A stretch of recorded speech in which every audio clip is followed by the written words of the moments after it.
우리 옆에 계신 분과 인사하겠습니다. 사랑하고 축복합니다. 이렇게 한번 인사하실까요?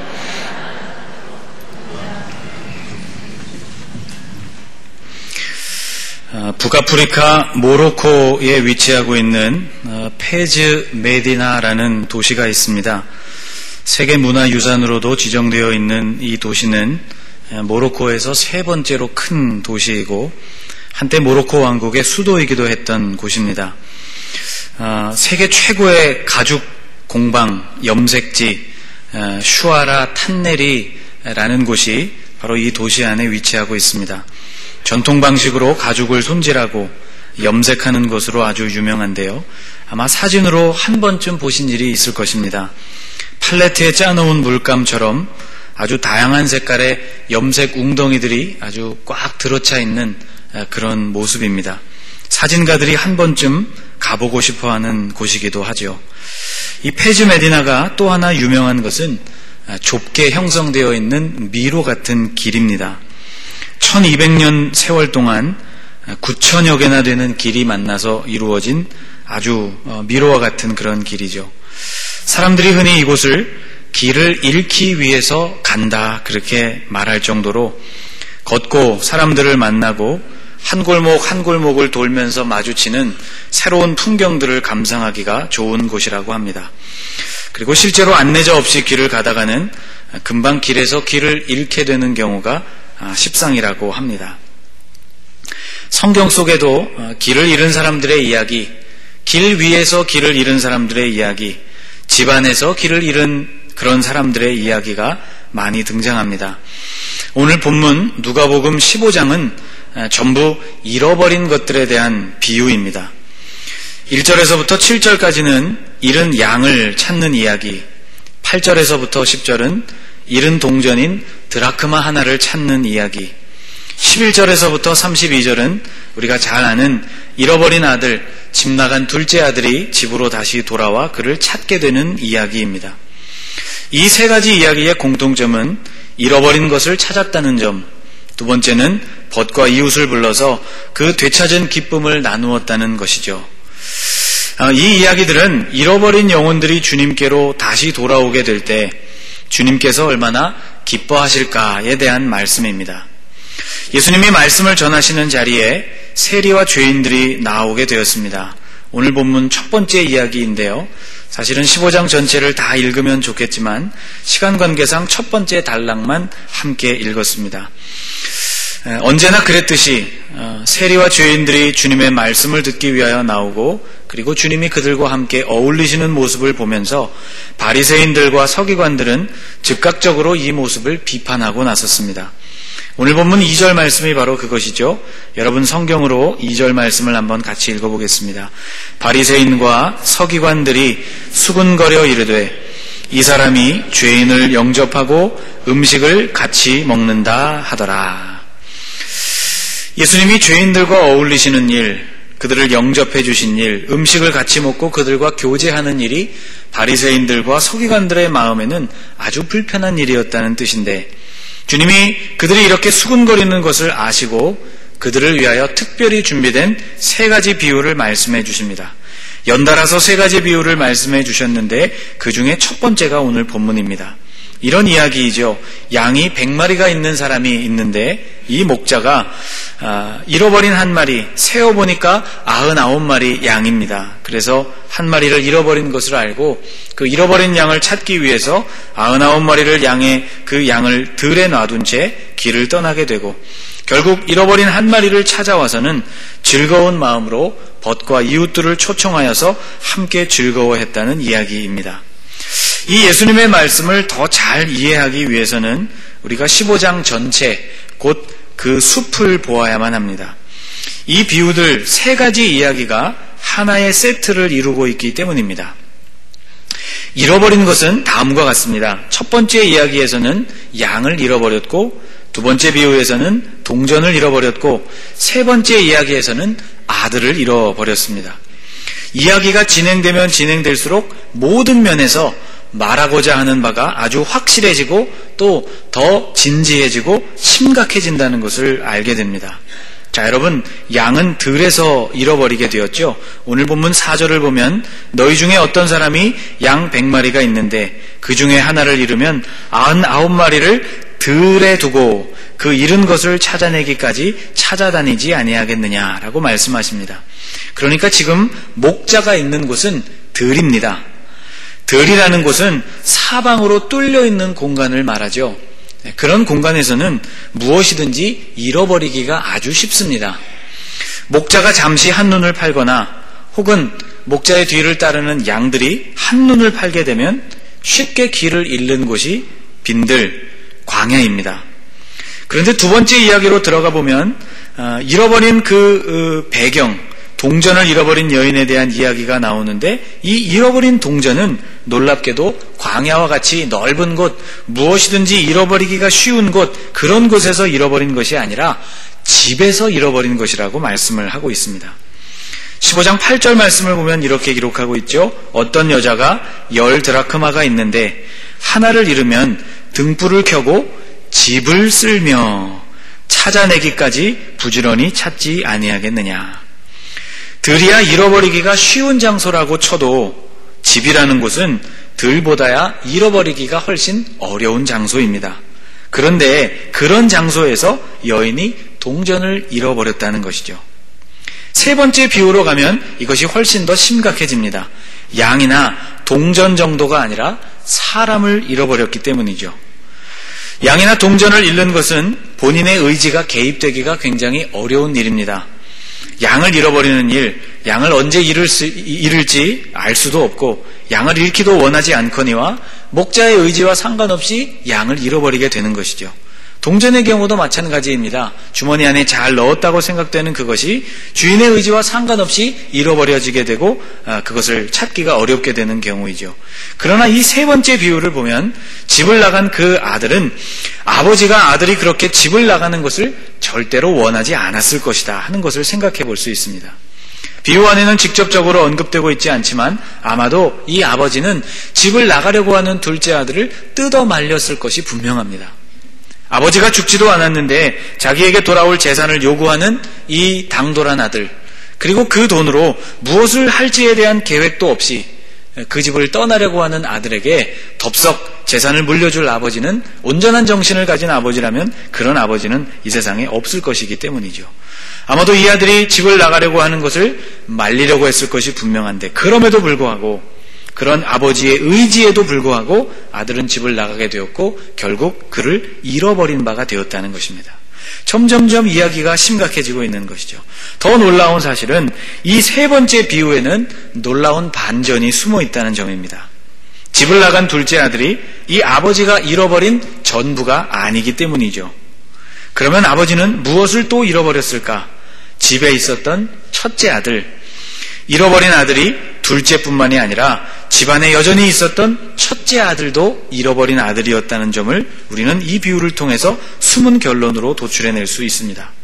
큰아들이 잃어버린 아들이라는 증거는 그가 아버지에게 항의하는 장면에서 잘 드러나고 있습니다. 여러분 15장 29절로 한번 내려가 보십시오. 제가 한번 아들의 대사를 읽어보겠습니다. 큰아들이 아버지께 이렇게 이야기합니다. 내가 여러 해 아버지를 섬겨 명을 어김이 없거늘 내게는 염소 새끼라도 주어 나와 내 벗으로 즐기게 하신 일이 없더니 아버지의 살림을 창녀들과 함께 삼켜버린 이 아들이 돌아오매 이를 위하여 살찐 송아지를 잡으셨나이다. 이 큰아들의 불만족스러움은 이런 것이죠. 내가 아버지를 위해서 오늘날 열심히 아버지 밑에서 아버지를 위해서 일을 했지만 내 친구들과 함께 나로 즐기게 하기 위해서 염소 새끼 한 마리도 나에게 주신 일이 없었지만 아버지 재산을 다 탕진하고 거지꼴이 되어서 돌아온 이 둘째 아들, 동생이 돌아오게 되니 아버지가 그를 위하여 살찐 송아지를 잡은 일이 부당하다고 항의하고 있는 것입니다. 사실 이 아들의 항의는 겉으로 보면 정당해 보이지만 깊이 이 말씀을 묵상해 보면 결코 아버지에게 항의하고 있는 이 항의가 옳은 것이 아니라는 것을 깨닫게 됩니다. 왜냐하면 재산은 작은 아들뿐만 아니라 큰 아들에게도 나누어졌다는 것이죠.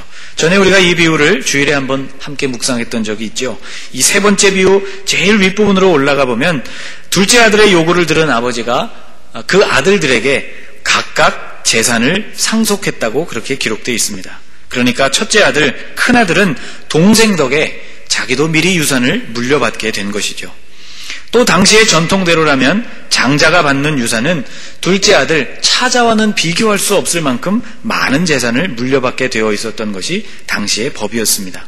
이미 그렇게 많은 재산을 물려받았고 아버지에게 남아있는 그 재산 역시 그의 것이 될 것이 분명했는데, 그런데도 불구하고 이 큰아들은 아버지에게 불병을 터뜨리고 있다는 것이죠. 아버지가 큰아들에게 이렇게 이야기합니다. 31절부터의 말씀입니다. 아버지가 이르되 너는 항상 나와 함께 있으니 내 것이 다 내 것이로되 이 내 동생은 죽었다가 살아났으며 내가 잃었다가 얻었기로 우리가 즐거워하고 기뻐하는 것이 마땅하다 하니라. 나에게 있는 것, 내게 남겨둔 이 적은 것조차도 내가 이제 세상을 떠나게 되면 다 너의 것이 될 것이 아니냐. 그러니 내가 너에게 염소 새끼 한 마리를 주지 않은 것 때문에 나에게 불평하고 돌아온 둘째 아들에 대해서 원망하고 있는 그것이 어찌 옳으냐라고 아버지가 큰아들에게 이야기하고 있는 것이죠. 큰아들에게는 아버지가 본인에게 준 재산에 대한 감사도 없었습니다. 아버지와 함께 살고 있는 것에 대한 감사도 없었고 동생이 무사히 돌아온 것에 대한 감사도 없었습니다. 사실상 큰아들은 집안에 있었고 아버지와 함께 있었지만 사실상 둘째 아들과 비교해보면 별다를 것 없는 탕자였다는 것, 이것이 오늘 세 번째 비유의 결론입니다. 그도 사실상은 잃어버린 아들이었다는 것이죠. 이 세 가지 비유가 하나의 세트라면 이 큰아들이 가리키고 있는 바는 너무나 분명합니다. 바로 예수님을 판단하고 못마땅하게 여기고 있었던 바리새인들과 서기관들, 그들이 바로 이 집안에 머물고 있었던 장자였다고 주님은 말씀하고 계신 것이죠.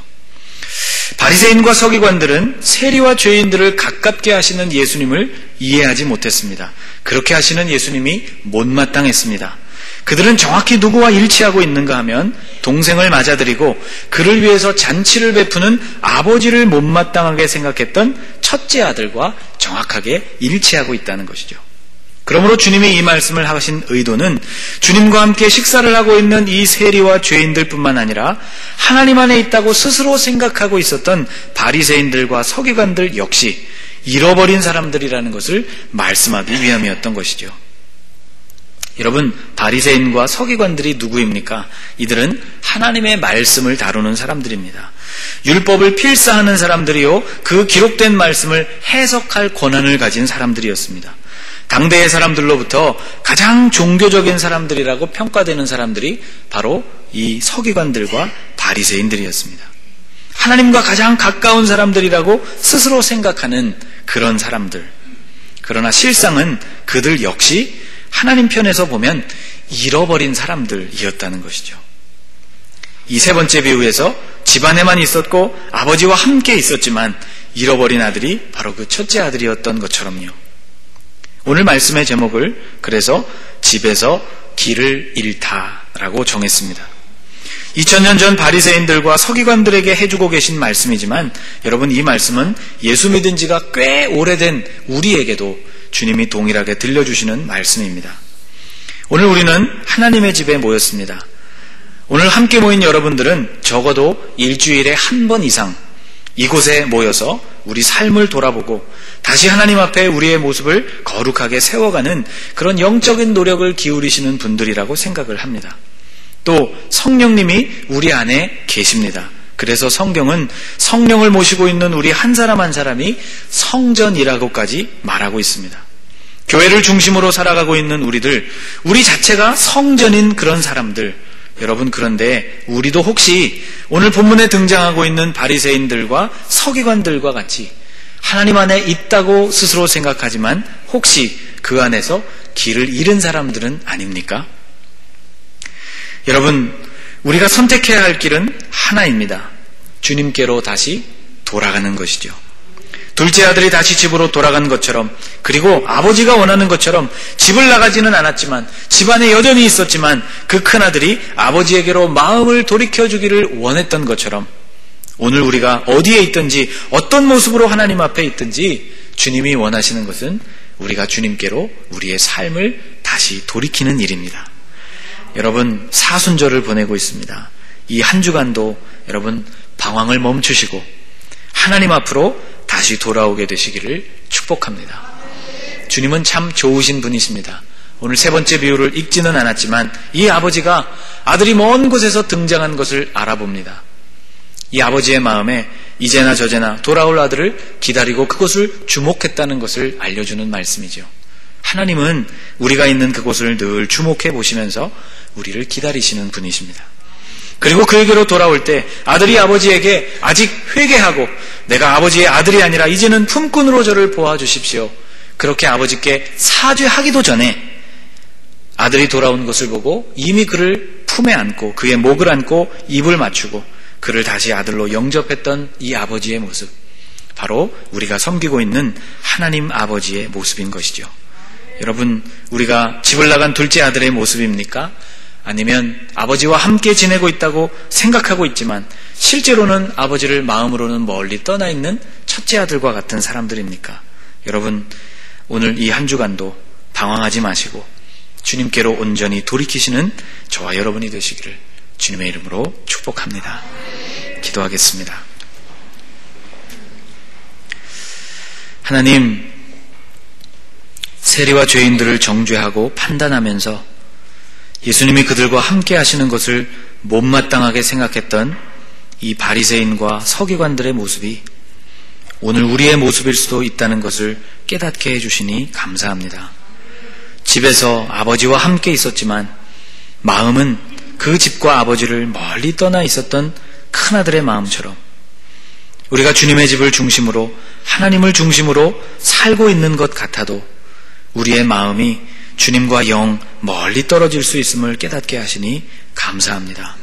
하나님, 오늘 우리의 마음이 주님으로부터 그렇게 멀리 떨어져 있다면 이 사순절 주님의 십자가와 고난을 다시 한번 생각하면서 다시 우리의 마음이 주님께로 돌이켜지는 절기가 되게 하여 주옵소서. 오늘 올까 내일 올까 이제나 저제나 아들이 등장하게 될 그곳을 바라보시는 이 아버지의 마음이 오늘 우리를 향하신 하나님의 마음임을 기억하게 하여 주옵소서. 99마리를 들에 두고 잃어버린 한 마리를 찾아 길을 떠나는 목자의 심정이 우리를 품에 안으시는 아버지의 마음임을 기억하게 하여 주옵소서. 열심히 집안을 쓸며 집안에서 잃어버려진 동전 하나를 찾는 이 여인의 마음이 오늘 우리를 기다리시고 우리를 찾기 원하시는 아버지 하나님의 마음임을 깨닫게 하여 주옵소서. 이 한 주 주님께 우리의 마음을 부지런히 돌이키는 하나님의 사람들 되게 하여 주옵소서. 예수님의 이름으로 간절히 기도하옵나이다.